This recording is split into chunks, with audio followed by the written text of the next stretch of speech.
muted. Oh, I am? Oh, you were. You're good. Oh.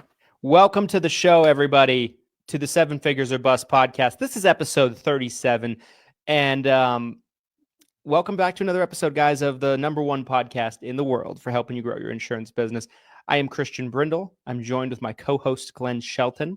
And we have an awesome show for you guys today. For any of you that are watching live, happy Monday. And hope everybody had a great weekend. Glenn, how was the weekend for you? So I don't know if we want to start with a little conspiracy theory, but I would love to. Monday, I kind of wish we could talk about nothing but conspiracy theories on this show. Okay, so go back to COVID, okay? Go back to the pandemic. The whole idea behind isolating ourselves from each other to avoid getting sick. Obviously, that sounds science, right? Like if I'm never around a sick person, I can't get sick, right? Like that works, right? Sure. Yeah, in theory. In theory, right? But I have this theory or this idea that because we spent so much time trying to isolate ourselves from each other, that now that we kickstart, and now that we're like all interacting with each other again, I think there were unintended consequences of illnesses spreading quicker and faster now because we spent so much time isolating ourselves.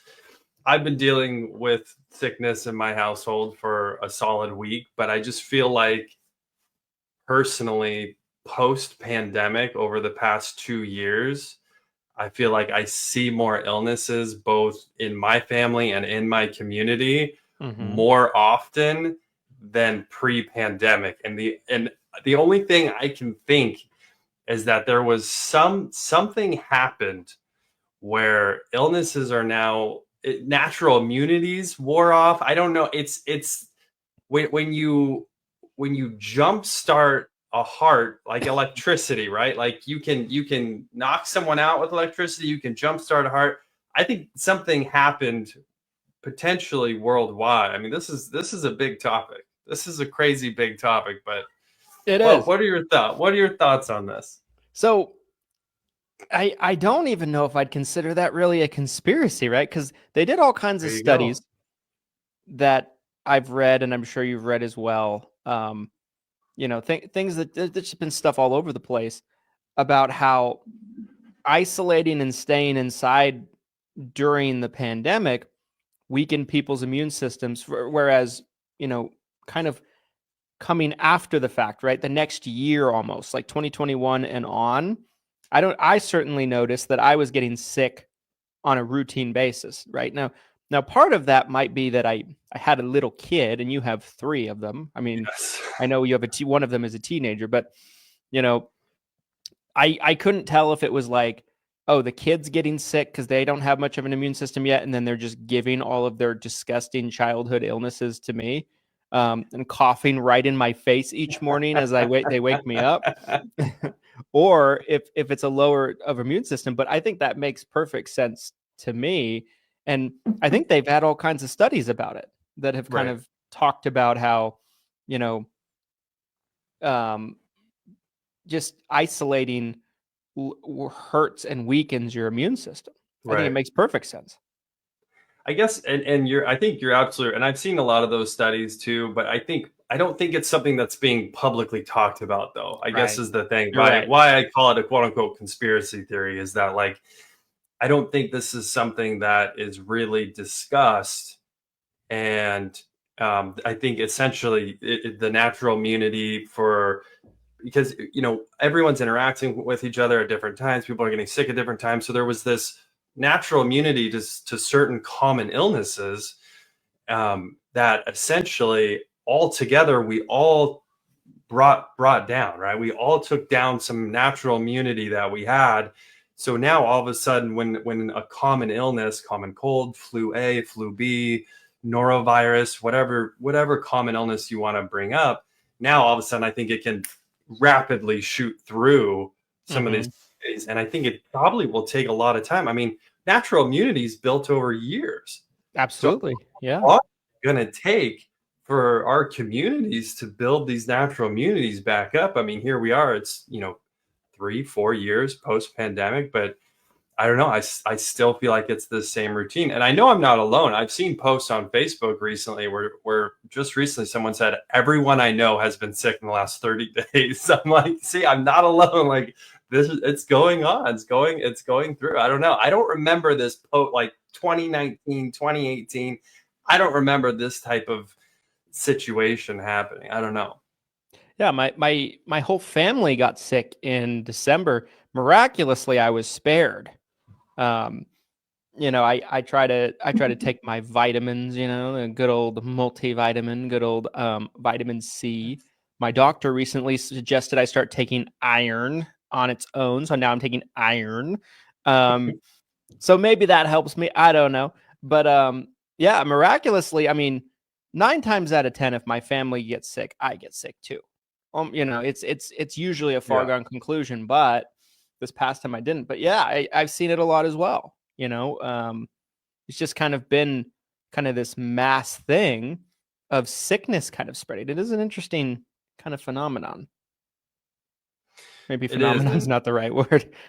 It's an interesting social experiment that I think we're all a part of.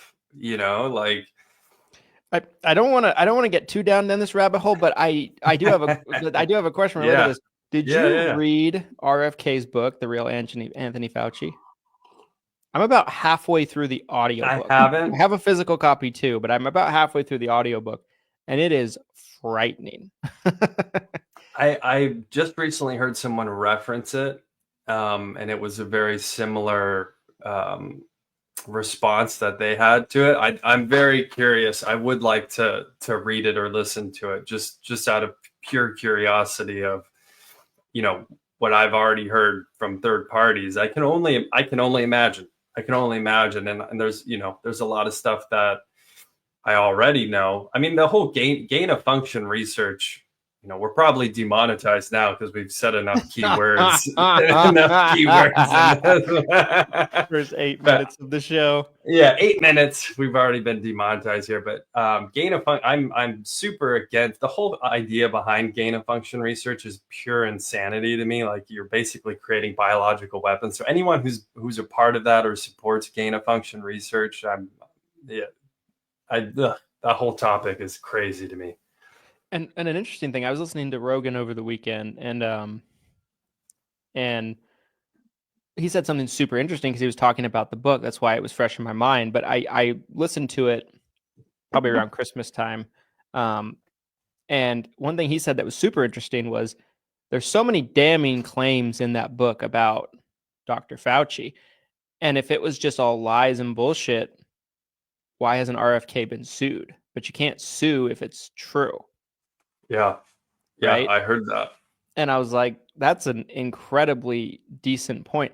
And then, like the book sold millions of copies. They wouldn't put it on the New York Times bestseller list, even though, but they're putting books on there that had sold like 50 to 100,000 copies, but they won't put his book on because it doesn't fit the narrative. And it's crazy. It's crazy to go down the rabbit hole. But anyway, let me pivot, guys. Before I get into the main topic of this show, yes. Let's quickly talk about this show's sponsor, Hire Heroes. So I'll quickly tell you guys about Hire Heroes, guys. If you are up to your eyeballs, I just saw a post today in a social media group from an agent that was just talking about how do you guys keep up? How do you guys do it? Blah, blah, blah. Clearly, just by reading their posts, they're working 100% on their own. If you need help, if you're overwhelmed by your business, there's just too much going on, you're trying to do everything yourself, but maybe you don't feel like you can afford hiring somebody stateside, a virtual assistant is a fantastic alternative to kind of come in and help you in your business. They're extremely affordable. They're very well trained. They can help you out with a multitude of different things. At Hire Heroes, we specialize in providing you with high quality vetted virtual assistants. We only provide the best of the best from what we found in our organization. So reach out to Hire Heroes today and get more information on virtual assistants. All right, let's talk about this topic. We were texting over the weekend a little bit about it. Yes. There's so many topics that we have lined up for this show that I desperately want to get to throughout as we go throughout the new year and go throughout January. But this one in particular, I felt was so interesting to me personally that I was like, I would love to talk. I'd love to tackle this sooner rather than later. And that's gimmicks, right? What determines something to be an actual real like hack, like a life hack, something like that, versus a gimmick, right? Like what's a gimmick, what's a hack?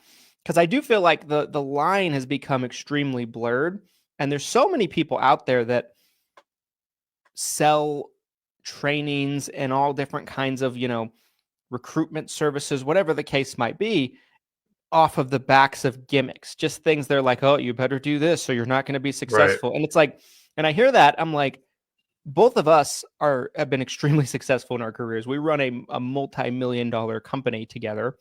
Both of us are multimillionaires at this point. And like for me, I'll hear something, I'll be like, yeah, I've never done that. And I'm probably more successful than you, person saying it, Or other times maybe it is someone that's more successful than me, but it's like, it's close, we're on the same level almost. And they'll be like, yeah, I contribute my success to this. I'm like, do you though? Do you? Like, or are you just like, you don't want to tell people what really made you successful because you don't want everyone doing it, Yeah. And I wanted to kind of go down this journey on this. So when I first talk about this, is there a particular thing that comes to mind? There's a few. And it's tough because I feel like with this, because I did spend some time thinking about it since we were texting about it. And it's tough because I feel like anything I say, there's probably someone in the audience who would be like, that's not true. It worked for me. And it's like, that's fine. If it worked for you, that's fine. But I think there's like certain things that might appeal to a certain individual. Let me give an example, right? Yeah, you go first. Yeah. The one that popped into my head the most is, I know some people in the space that for a while they were just so big on, I don't have a TV in my house, and that's why I'm successful. And for some people, maybe that's the case, right? For some people, maybe that's the case. Like, maybe that works for some people. I have heard this one. I have a good list of them, by the way, that we can kind of tackle. But like, I think about myself. I'm like, huh? I haven't watched a television show since 2022. Right. Yeah, just stuff like that. Like, I think about myself, right? I have 1, 2, 3, 4, 5 in my house. 5. And I think, like on certain ones like that, I think the truth probably lies somewhere in the middle, to where over excess of watching television is probably not constructive, right? But like, if you watch a movie on the weekends, or if you watch like a television show or a documentary or something before you go to bed, does that mean you're not going to be successful? I think that's horseshit. Yeah. That's a great one. That's a great one. And I've heard that one a lot. And there's so many things you can watch that's like, you actually learn things from it. Like there's so many documentaries I've watched that I've learned tons of things that I utilize in my life. Right. I know you're the same way. Yeah. I love documentaries. I've watched I've watched plenty of movies about highly successful people that I feel like I've taken a lot of value from, right? Like The Social Network. I love that movie. That's a great The Founder. One. I love that movie, right? Like, am I not supposed to watch these things because I'm not supposed to have a TV? Yeah. Like, I don't know. I think, and it's one of those things where I think a theme of this will probably be, it probably depends on the person. Some people probably are addicted and they can't turn it off, right? Totally. Those people, maybe they probably should go without. Some people can't. Yeah. Some people can't handle. I was just talking to, someone. I guess I don't want to say any information that can necessarily link to this person, but but I was having a conversation with this other adult in the past. This is probably about the last week, and I was talking this other adult. I'm talking about a show I really like, Survivor. That's one of my like guilty pleasure shows for those Survivor fans out. Have you ever watched Survivor? Yeah, it's been forever. Like I've only watched a couple episodes in my life. You should watch it because the social aspect of like the tribe and like voting people out. Like I think you'd really love it because like we're always talking about like alliances and stuff. But that's like my guilty pleasure show when it is on. I'll usually watch that at night. I was talking to another adult about this, and then they started rifling off other shows that they watch. Bang, this show, this one, this one.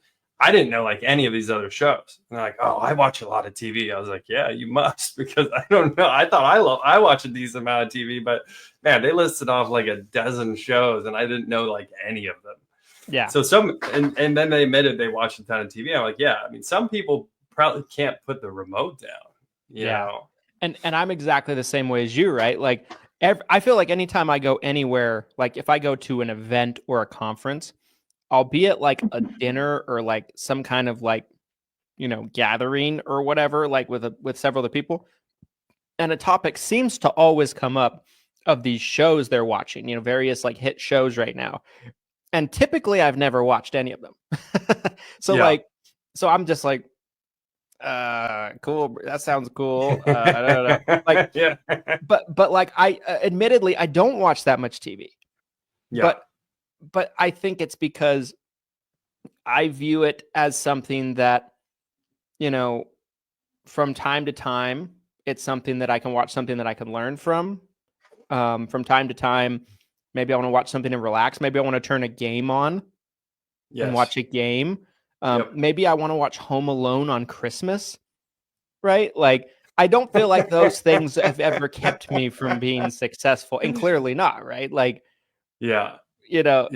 so I look at that one as like, maybe for some people, they just can't put the remote down, like you said, right? They watch every show, and maybe they should read a book. TV's on all day. Yeah, like that I don't feel like is good. But I feel like excess in a majority of things is probably that.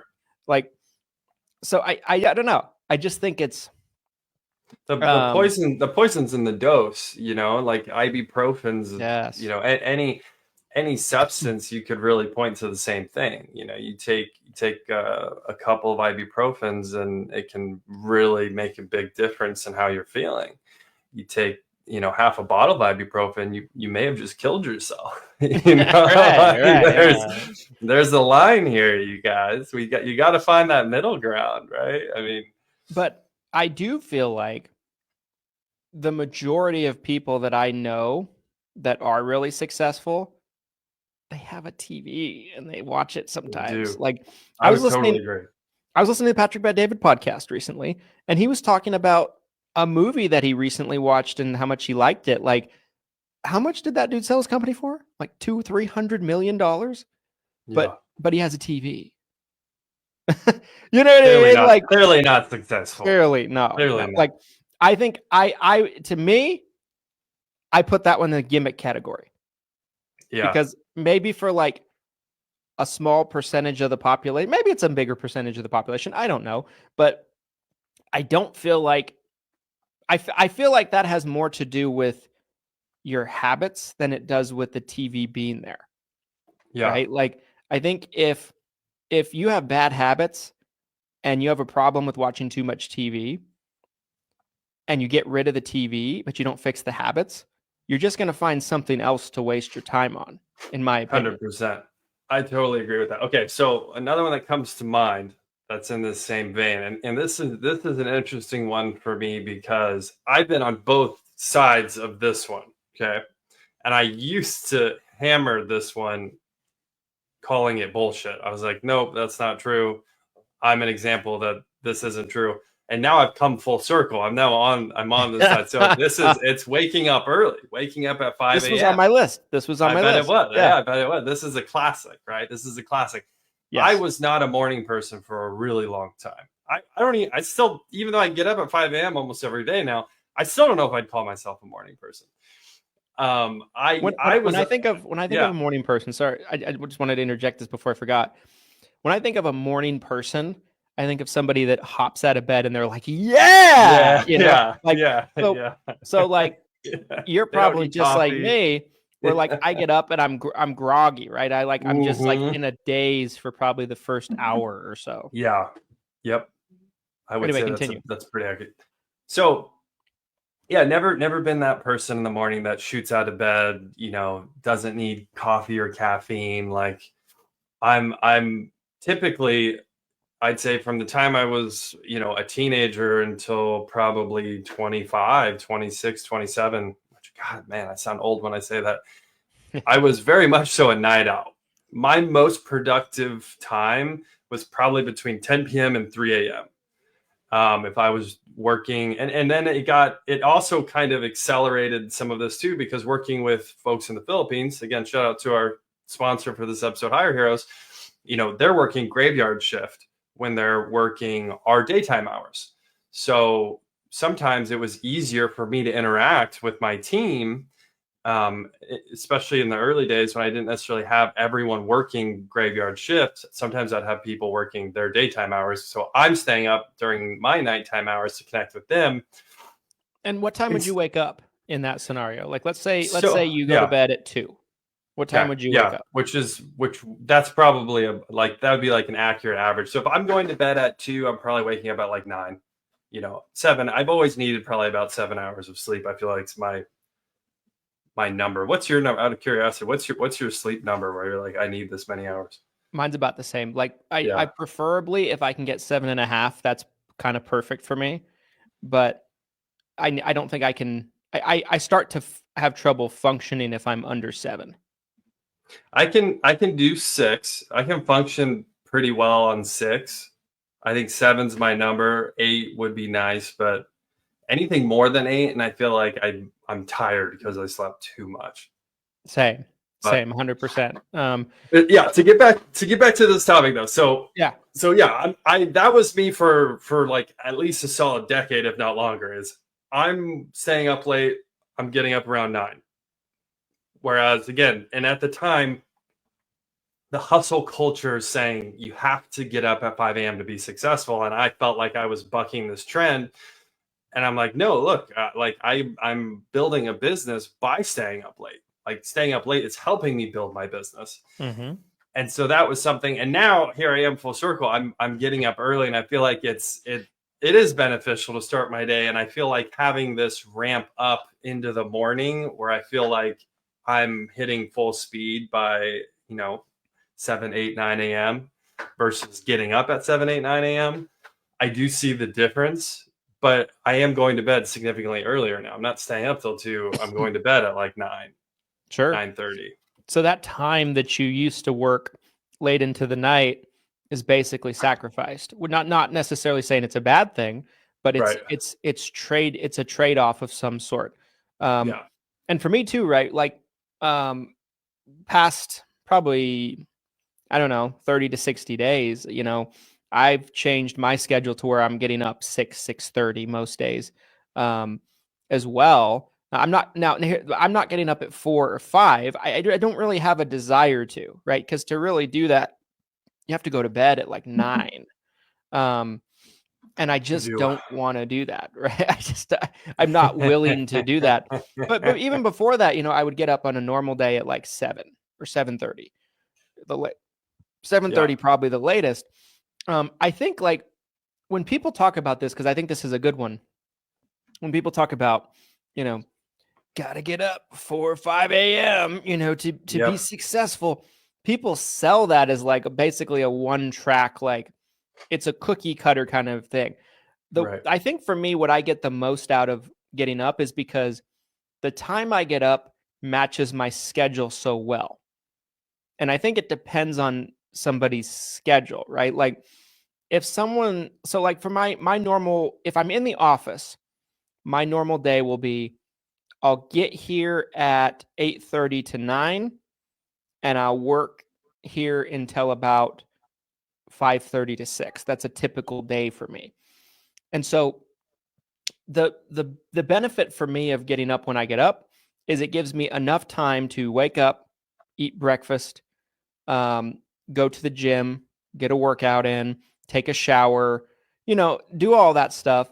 It gives me plenty of time to get basically my morning routine in. So that way, when I start my day here, I feel awake, I feel good, I feel rejuvenated. Yeah. Now, if I started my day here at the office at 10, and let's say I worked here till 7, for example, I could probably get up at 7, no problem, and get all those same benefits, right? For sure. And so I think that's a big thing, is like just factoring in kind of like your schedule. I think possibly with you too, like since we merged, you're such a big part of the agency now, and the agency starts rocking and rolling at like 8 your time. So that probably has something to do with it too, doesn't it? For sure. Yeah. I mean, it does, but I do think it also goes back to this idea though, like it's similar to the TV thing in the sense that like everyone gets the same amount of time. Like everyone's going to sleep 6 to 8 hours, and now you have all this other time in your day, and how you utilize that time is really up to you, whether you choose to stay up late or you choose to get up early. Like it's really all about time management. Yes, agreed. That's really the bottom line to being successful. And I have been down the rabbit hole a bit, like listening a lot of podcasts too. I've listened to a lot of podcasts where people have talked about this exact topic. There's a lot of people who are super successful who stay up late, and they are burning those hours between 10 to 2, 10 to 3.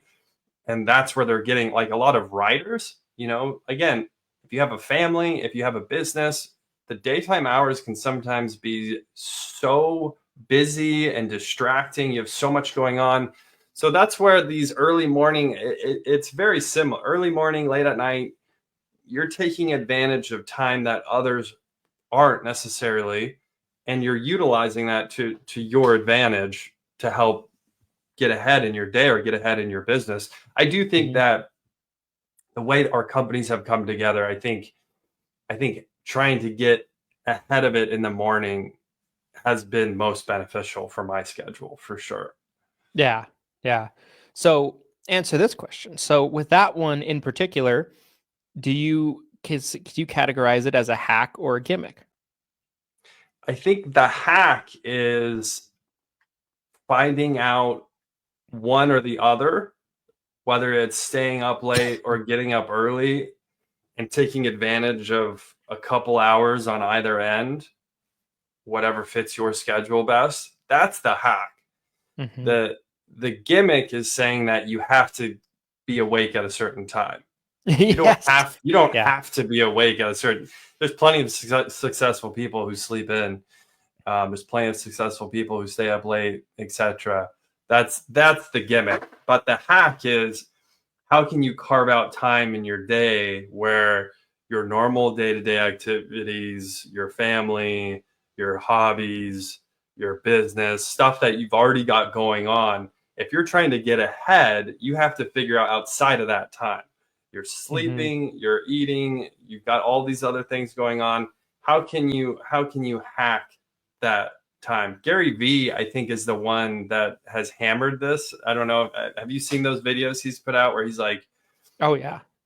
He'll start hammering off like the hours in a day. He's like, okay, what are you doing with the rest of those hours? What are you doing with the rest of that time?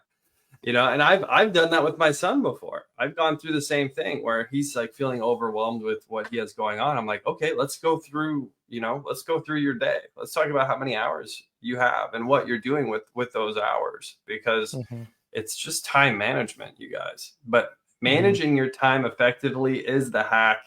Having to get up at 5 a.m. to be successful is the gimmick. Agreed. And I think I couldn't have said it better myself. And I think people take something that could be a hack and they repackage it, reword it, to be a gimmick to sell you their crap. Right, 100%. 100%. I love that one. Okay, here's the next one on my list: taking ice cold showers. I know that you have been a fan lately of. Yes, I just did this morning. I'm still warming up. So I don't do these, so I feel like maybe I'm not I want super to force qualified you. I want to to do like them. dunk you in ice. Be like There's nothing I hate more than being cold.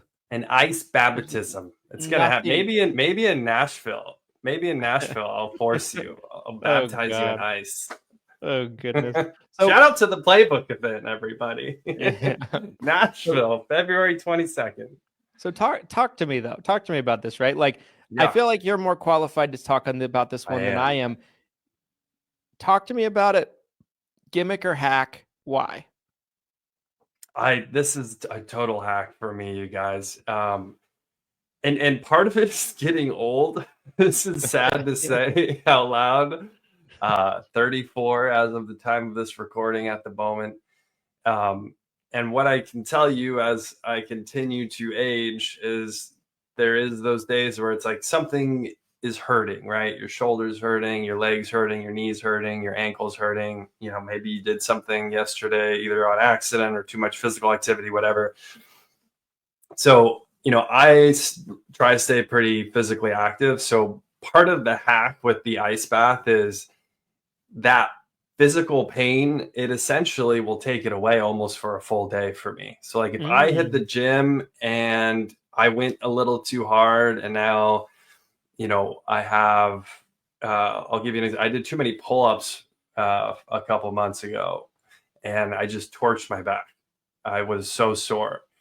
But when I took the ice bath, I wasn't sore for a full 24 hours. Now that's just like kind of one example. I also feel like you get the endorphins from freezing yourself and then your body has to like kickstart to heat back up. It's almost like a caffeinated feeling. You feel a little bit of a rush.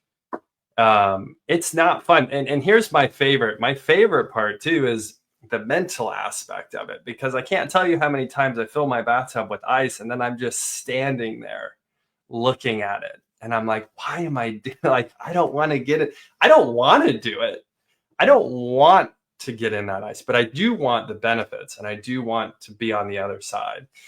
And being able there's a lot. I think I would love for you to try, and it's tough because the first few times it's hard, but once you even adjust slightly, which our bodies are incredible at adjusting to different things. And once you adjust even slightly and you can start doing it, I'm telling you, I think you would love it. I think you would love it. It sucks being cold. It does. So I know there's, you know, obviously it's a long time tried and true technique of a lot of athletes, right? Like after a game, after a big long workout, Rogan's a big proponent of it, right? Oh yeah. I heard him recently talking about, might've been on the same show I referenced earlier, but talking about it and talking about how he's like, I've been doing it for years. And every time I'm about to do it, I don't want to do it. You know, there's a little the little voice in the back of my head that's like, no, I don't want this. Don't do this. He's like, it's my inner little bitch, but I do it anyway. Yes. So I feel like that one makes total sense that it's a real hack. It is. I just don't know if I have the strength to do it. I don't like even to like literally. Yeah, I mean, I've been doing it consistently. I would say for probably 4 or 5 months now. 4 or 5 months, probably 4 or 5 times a week, and it's never really gets easier. It's not fun, but there is that inner bitch, that little inner bitch voice where you're just like, it's similar. It's this like an analogy would be making your bed in the morning. You know, that whole concept of, and maybe that's another hacker gimmick we could talk about, but the idea that like you do something early in the morning, you have a successful completed task right away, and it's kind of like a dopamine hit. Now you're on to the next thing you're going to complete and move on. It's kind of like that. You get through something that sucks. You're sitting in ice for 5 to 10 minutes. If you can do that, I mean, what could possibly be worse than sitting in ice for 5 to 10 minutes? It's like, run through the walls that just come up in front of me. It's a hack, you guys. I will agree that we can put that one in the hack category. Okay. Hack it up. And maybe one of these days I'll try it. We'll see. You will. I'll force you. Don't worry. Let's see. So you mentioned making your bed. I feel like that one, that could just be more like a cleaning your house thing, right? It's probably a good idea. Yeah. Probably not a horrible idea. I don't know. I think the one, here's one that I was thinking about too, that I think is a great one to talk about, because I think this is one that falls on a lot of people's, like, it falls on deaf ears when this gets discussed. And a lot of people think, oh, it's just because you have a lot of money, you have a lot of disposable income. Paying someone to do household chores, household tasks, I think is a major hack. Agreed. Mowing the lawn, cleaning your house. I don't do none of that. Yeah. I mean, it's something, any of that. because there is like this perception of like masculinity or like being a man, where it's like, if anything breaks in your house, you should be the one to fix it, or, you know, never fix it yourself. In my new right. house. Not right. one thing. Right. Never even lifted a hand finger to do it. We had a light bulb go out, and it was really high up, and I would have needed a ladder to change it. I didn't change it. Someone came and changed it. Yeah. That's a great example though, because again, it's a simple math equation, right? The time it would take you to get a ladder, maybe you don't have a ladder big enough, so now you have to go to the store and buy a bigger ladder, right? It goes into this like super complicated conversation, right? Because like I have a ladder, but the ladder I had, I probably would have had to stand on the very top. Then I'm not safe, right? Then I'm risking myself. Yep. Imagine I fall off the ladder and I'm paralyzed. Like, is any of that worth? What a dark. but like, you have to think like that sometimes, right? Like, for sure. Or I mean, so to combat that, I could go to the store and buy a new ladder. So I have to buy a ladder. I have to, you know what I mean? Like, there's just there's so many elements to it. Or I can pay $150 and have somebody come and do it who has the ladder. And, you know, and again, they can do it while I'm at work. I don't have to even bother with it.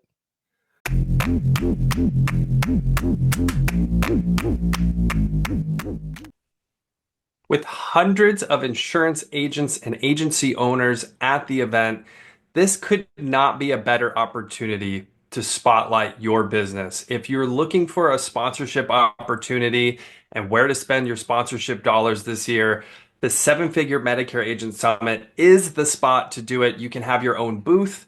You can network with agents. This is the 4th annual summit, so there's going to be a lot of agents there and a lot of agents who are looking for help from vendors for leads, educational vendors. You could have a software tool. There's so many great vendors that we've had in the past, and we're looking at a lot of great opportunities for businesses to sponsor at the 7-Figure Medicare Agent Summit. So if you are looking for a sponsorship opportunity, make sure to check out 7figuresmedicareagentsummit.com. Get your tickets today while they're still available, and reach out about sponsorship opportunities. We'd love to have you involved with the 7-Figure Medicare Agent Summit in 2025. Now back to the show.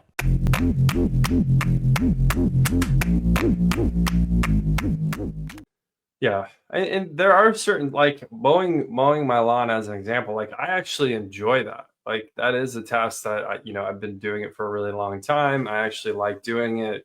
But the reality is, when it comes to just the dollars and cents behind how much it would cost for me to outsource that to someone, and what I can accomplish by getting that time back, by buying that time back, it's just a no-brainer. It's just a no-brainer. And I think a lot of people miss on this one. A lot of people, it's similar to hiring an employee, right? Again, shout out to Hire Heroes. It's that old concept of, I can just do it myself. I can do it better, or I don't have to teach someone, or take your pick, right? I can just do it myself and save the money, save this, save that. Whereas there's so many things your time could be spent on that's a better use of your time. if you're trying to really grow your business as big and successful as you possibly can. It just is a fact. So yeah, I think that's a great one. I would put that in the hack category for sure. Because I know for me, like in the early years of my business, I would do pretty much everything around like wherever we were living. And most of the time I would do it wrong. Not only would it take me time, but then it would be wrong. It wouldn't be done right. It wouldn't be fixed correctly. You know what I mean? Like, or like, so I'll use another example. We put up a giant ass Christmas tree, like 10 feet tall. Yeah, in our I saw house. that. Yeah. Posted it on my personal Facebook page. Maybe some of you guys saw it. It's huge. I didn't put it up. If I had put it up, it wouldn't look so good. You know what I mean? I did decorate it.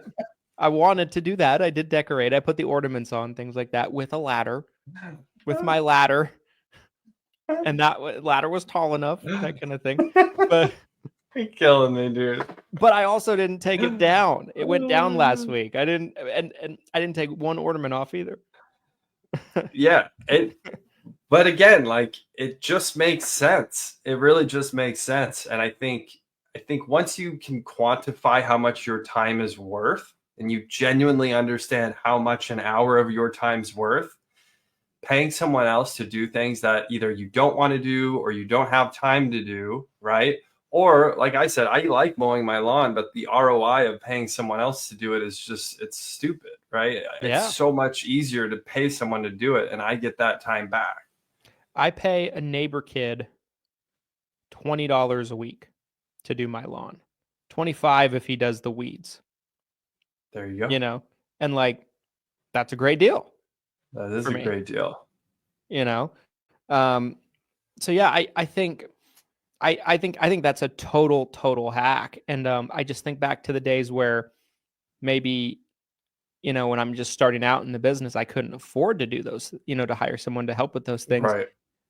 I just remember I was working my butt off in my business for sure, but there was constantly times where I would get pulled into one of these stupid things, and I'd feel frustration because I'm like, I'm busy. I need to get back to work. I don't have time for this kind of thing. Yeah.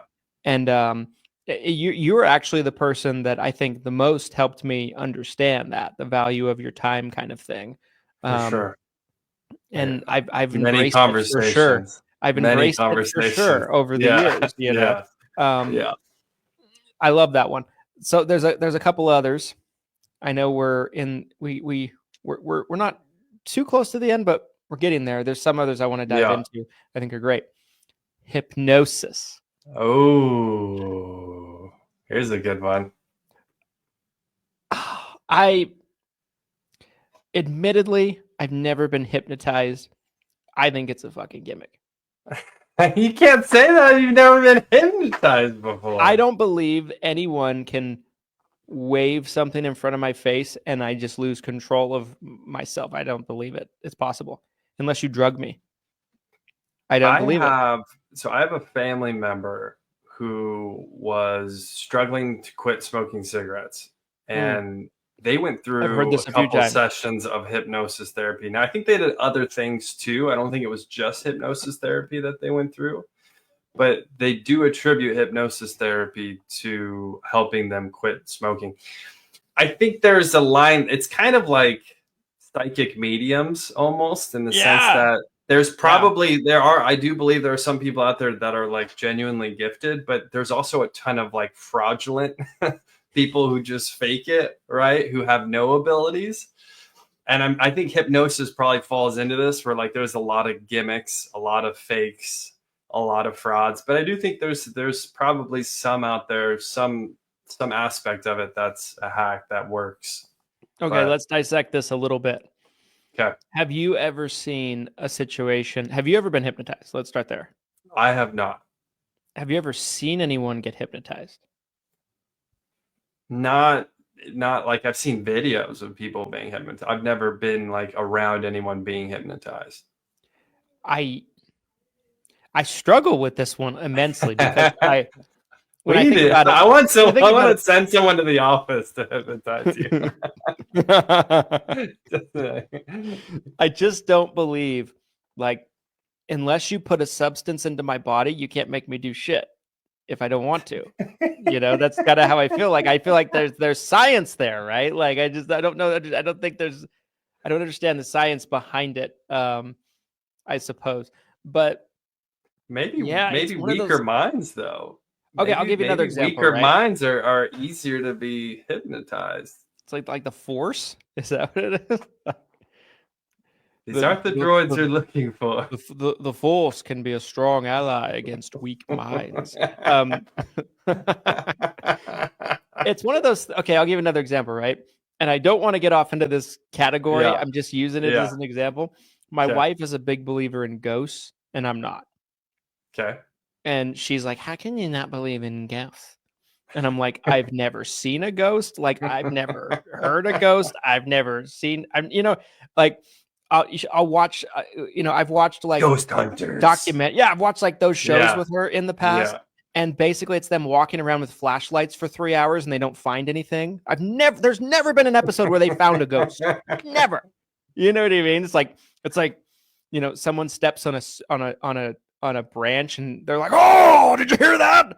The audio picked it up." It's like, "Oh, it was just John." So like I almost look at hypnosis almost in the same category. But my wife is convinced. In our old house, we had like this plate I bought for her in Japan when I went to Japan that was up on display in the bathroom, and it fell off a shelf one night. And she's like, "It's the ghost." I'm like, "No, the air conditioning turned on and blew it over or something." So like in my mind, I look at it like she is looking for reasons to believe in the ghosts. Like the air conditioning would turn on one time and closed one of our closet doors. But I'm like, I just heard it turn on. It was fucking air conditioning, Whereas I'm like, it's explainable, like John stepping on the branch. I think I'd say 9 out of 10 times you're 100% right. But then I think there's those instances where something happens that is truly unexplainable, right? Where it's like, what happened? What was that? Maybe so. Maybe so. I'm a skeptic because I've never had any type of experience, like of any kind. My wife told me the story one time. She's like, a ghost woke me up in my sleep. I'm like, did it now? I'm like, were you dreaming? Did it? I'm such an asshole. I'm such a jerk. We're gonna get evidence on this show, you guys. We're gonna change Christian into a believer. Okay. Let me pivot to some others because there's some other good ones, right? Yeah, let's get through. I want to get through as many as we can. Getting into the room when people are trying to sell tickets to the event. I have used this one myself. Yeah. Right. I think that it's a complicated one because I think who's in the room. Right. Yeah. There's never any like clarity on who is in the room with you. Yeah, it's get in the room. Usually, get in the room right now. Get in the room. Like, okay, I'm going. I'm getting in the room. I think in general, if you're getting into the right room where there's a lot of people that are, highly successful, then I think that's a good like argument for it.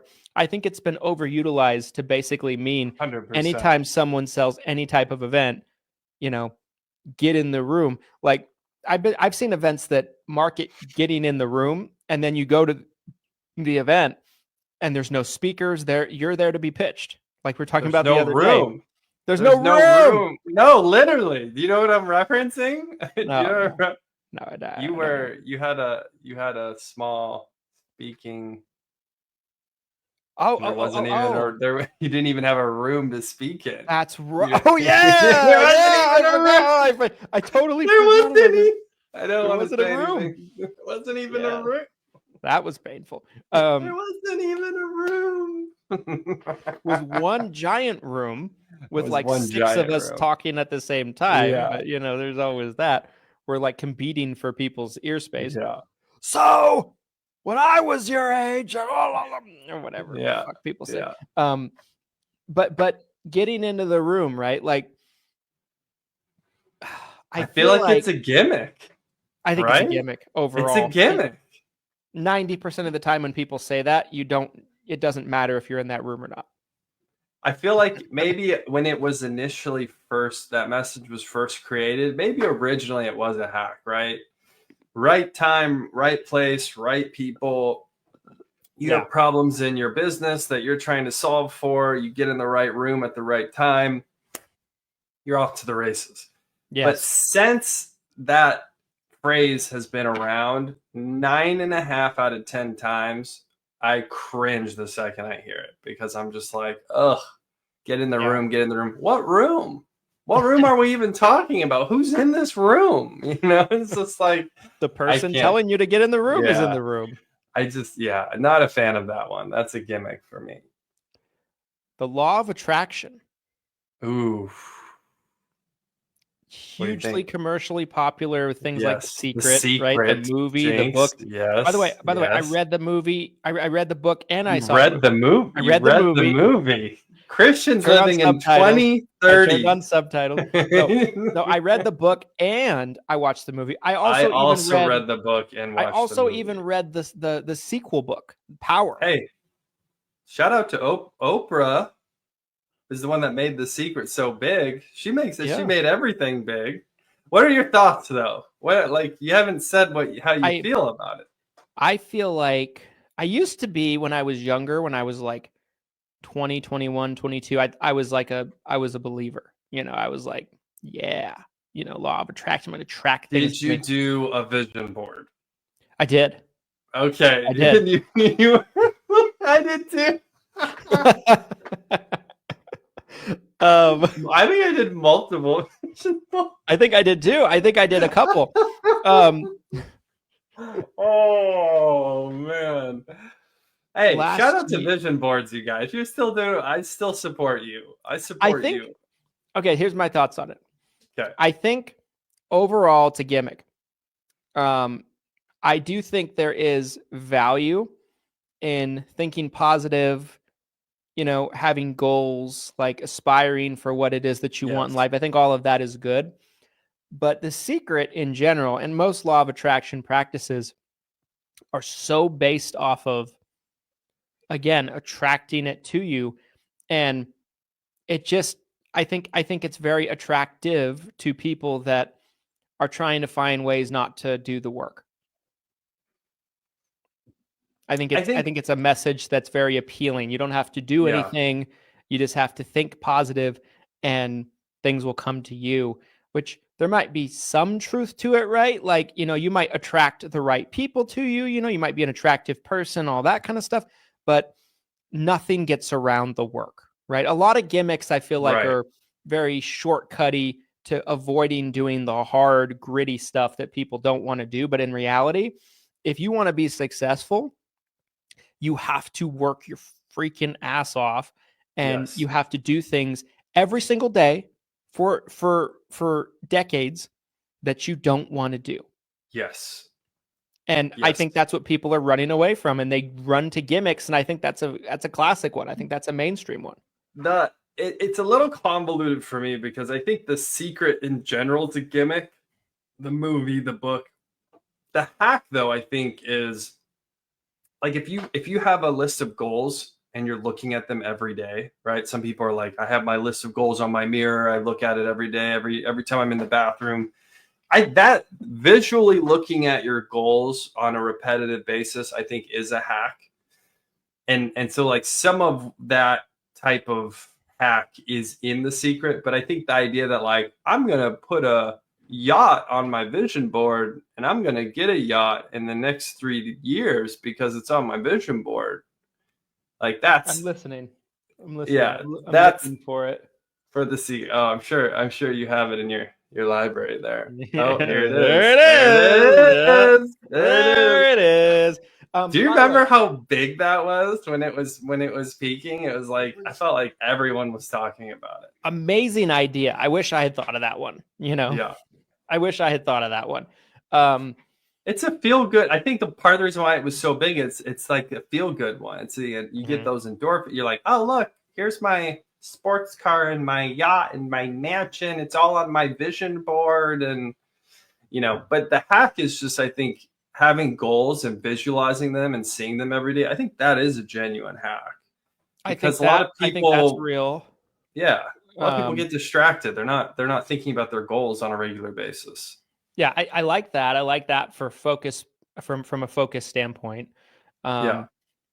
I do feel like if you think positive, if you find a way to almost like visualize where you're going and where you want to be, that I think that's very attractive to people. And I think people will want to be around you. I think people want to do business with you. I think, all of those things I think are very real. So I think there's certain elements of it that are hacky, for lack of a better word. I think you could put certain elements of it from that perspective into the hack category. But I feel like overall it's kind of a gimmick, because I feel like the vast majority of people that are attracted to it are attracted to it for the reasons of they just want to find a shortcut and not have to work hard and go through a lot of pain and suffering and bullshit, which you have to do to be successful. If you're watching or listening to this, if anyone ever tells you otherwise, I believe it's a gimmick, no matter how they're telling you. Yep. Like that's a good moral to this episode. I've got a spicy one that I've been sitting on. Do you have? Please. We have time for one more. Let's. Having a mentor. That you need to have a mentor in order to be successful. This was the one at the start of this when I said that's a good one. Yeah, having that you have to have a mentor, because I see this come up all the time. I see people talk about, well, the easiest way to get to point B is to have someone who's been there before. You want to have $100 million company, you need to have someone in your back pocket who runs a $100 million company that you can go to and talk to. And I have been on both sides of this one as well. I've had mentors who've helped, who have been a hack or a shortcut at times where, I've gotten good advice. I've also had some bad mentors, you guys. Sure. I've had some people who have steered me the wrong way, who I was like, man, this person's super successful. I'm going to go to them for advice, or maybe even create a mentor relationship, like a long-term relationship here where I can, come to them for help. And it wasn't a good thing. So I don't know if I can say it's like a hack or a gimmick, as much as you have to have it has to be the right person, the right relationship for it to really work, for it to be a hack. I agree with that. I more would favor in putting it as a hack than a gimmick, though, because I do believe that if you do have the right person, that I think a mentor can help teach you a abundance of different things, right? I know mentors have helped me a lot in my life and in my business, for in multiple different ways, with multiple different people, for multiple different reasons, all of those different things. I think it's often used as a gimmicky kind of thing to like sell things to people. But I overall, I think I'm a big believer. I know there's been so many times over the years where because I think not believing in mentorship overall, like if someone took a stand that they were just like, no, I don't believe in mentorship, that's a gimmick, that kind of thing. Like you with ghosts. I think you see people. I think you see people like that all the time in business, especially in our space. And it hurts them exponentially because they feel like they're typically know-it-alls. Like there's been so many agents over the years that we've worked with, or I've worked with. I've had agents that I've employed work in my office, and I've just had thoughts about some of these individuals when I've gone through them and over the years, where I'm just like, I wish they would just let me mentor them. I'll try to teach them something and they'll argue with me about it. I'm like, shut the fuck up. I know something you don't. I'm sorry. Yeah. Like that is what We've goes in my talked mind. about, we've talked Right? Like, about many of these agents like, who if won't listen. if that person would let me mentor them, Right. they would do so much better because they don't know what I know. I don't care how smart they Right. think they are, you know? So like, Yeah. overall, I feel like not believing in mentorship ends up biting most people in the butts, because then they like, oh, I know it all. I'm gonna trust my instincts or whatever. And your instincts got you where you are, broke, For sure. like, there's no doubt in my mind that the right mentor, the right relationship, the right mentor is a massive hack. And I have seen that firsthand. The right person who can genuinely shortcut you and be like, hey, you're about to take the wrong turn here, and this is going to cost you 2 years. I've been down that road, right? Like, and I've been on the opposite side where I've been able to mentor people too, and been able to have that type of relationship where it's like, hey, I've been through this before. Like, you don't want to do what you're about to do. Trust me. Yes. Because this is what's going to happen. So the gimmick part of this, though, is that you have to have a mentor, or that you have to have a certain mentor, right? Because some people paint themselves as like, I'm the mentor, I'm the consultant. Like, you have to work with me to be successful. Like, that's the gimmick. Yeah, I would agree. It's you gotta find the right person, the right relationship. I know we're at the hour mark. I would really love to finish your list if we didn't already finish. I'd love to keep going. What else is on there?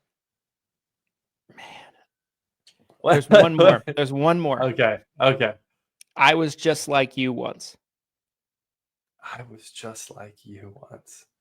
Right? Like the whole. That's kind of fits into that mentor conversation a little bit. Yeah. I think it ties pretty closely together. But I almost feel like oftentimes it's just disingenuous. It's like, were you like me? You probably weren't. You probably have this charmed life, Yeah, something I've been thinking a lot about is, and this fits into this topic, is like how much day-to-day life has evolved and changed over the past 10 years. Like what 2014 was like versus, here we are, January 2025. It's really hard to take someone at their word like that, where it's like, I was just like you once, or I had the same exact business as you 10 years ago. It's like, well, things have changed quite a bit over the past 10 years. Technology, it's like, I don't know about that. That seems kind of gimmicky for sure. I know we are at a little past the hour mark. Let's wrap up with final thoughts. I love this episode, by the way. Yeah, this was super fun. We could have kept going way longer. But you and I both have a meeting to get into. We do have another meeting. I'll start with my final thoughts, you guys. Please do. I think if anyone made it through this entire episode, you probably get the impression that both of us are just like super anti any type of like personal development or mentor thing, because the majority of them we probably said were gimmicks. There's a lot of hacks. Sure. I felt like there was a lot of hacks. But it might get that perception. I don't believe that's my belief at all. I'm a big believer in growth and learning and everything. I'm just a believer in substance, right? I'm a believer in substance. I don't like things that come across just corny to me or like gimmicky to me. And I think there are a lot of those things on there, that are out there that are very gimmicky, that it's like they're just there to sell sales training or, coaching or whatever it is. And there's no substance behind it, right? I hate that kind of stuff. It's almost like malnourishment from like fast food information you're absorbing, right? There's no data there. There's no substance there. There's no like real actionable information you can plug into and help grow your business. I'm a big believer in real value. I think if I was a little bit more gimmicky, maybe I would be even bigger than I am if I would just buy into some of this stuff. But like everything we've talked about on this, almost not everything, but a majority of the things we talked about on this episode today, at one point I was a believer in. And I formed my opinion through going through it. Yeah. A couple of the things I didn't have a lot of experience with. I tried to be more objective with those, but like, yeah, I mean, so take that for what you will. I think there are a lot of genuine things out there that come from business mentors and entrepreneurs and things like that that are really good information. But I think a lot of times you have to be able to look through and be like, okay, is this person trying to sell me a hunk of shit to get me to buy something, or Right. is there real genuine value here? So that's my final thoughts. Yeah, I think, when you look at like something like the event space, there are certain events that you can go to that will promise to help you grow your business, to better yourself as an individual, and they turn out to be kind of these secret motivational rallies where it's just this rah rah rah, like, you're amazing, you've got this, you can do this, personal power. Yeah. Yeah. Maybe it's a celebrity or a B-list celebrity on stage and an ex-athlete, right? I mean, I've seen it. I've been to events where stuff like this has happened. And sometimes that's beneficial, but I'm very much so like Christian in the sense that, like, I want substance. I want data. I want something actionable. I want to be able to take something, use it, and run with it. And I think the secret, if I had to pick one from what we talked about, I think the secret was a really great example where it kind of, a business was essentially built around a basic concept that was a hack. They kind of built this big thing around it and made it a gimmick. Yes. So a lot of times there's these kernels of truth, these kernels of hacks, of benefits that you can pull out of these. And goal setting is a great example. I love setting goals. I love revisiting goals on a regular basis to make sure I'm on path to hit those goals. And if I'm not on path to hit those goals, how can I change direction to hit those goals, whether that's as an individual or as a team or as an entire company? Like, those are things that I do all the time. So I think, again, using your logic and trusting some of those gut feelings, because I think a lot of times that's how it is for me when I'm looking at something. It could be a product, could be a service, could be an ad. A lot of times I'm looking at it and I'm like, man, is this legit? Mm-hmm. This doesn't seem like it's legit. A lot of times you just have to listen to that little voice. So yeah, super fun episode though. I love this. This is a great topic. Yeah. Thank you guys for watching all the way to the end. If you watch on any platform that allows you to comment on the replay, comment #team replay, subscribe. And tomorrow's episode, we're going to be joined by our first guest of the pod since we started doing it together, Miss Joanna Wyckoff. So make sure that you tune in for that episode, and we'll see you guys on the next one. Here's to your success and your abundance. Thanks, everybody. Happy selling.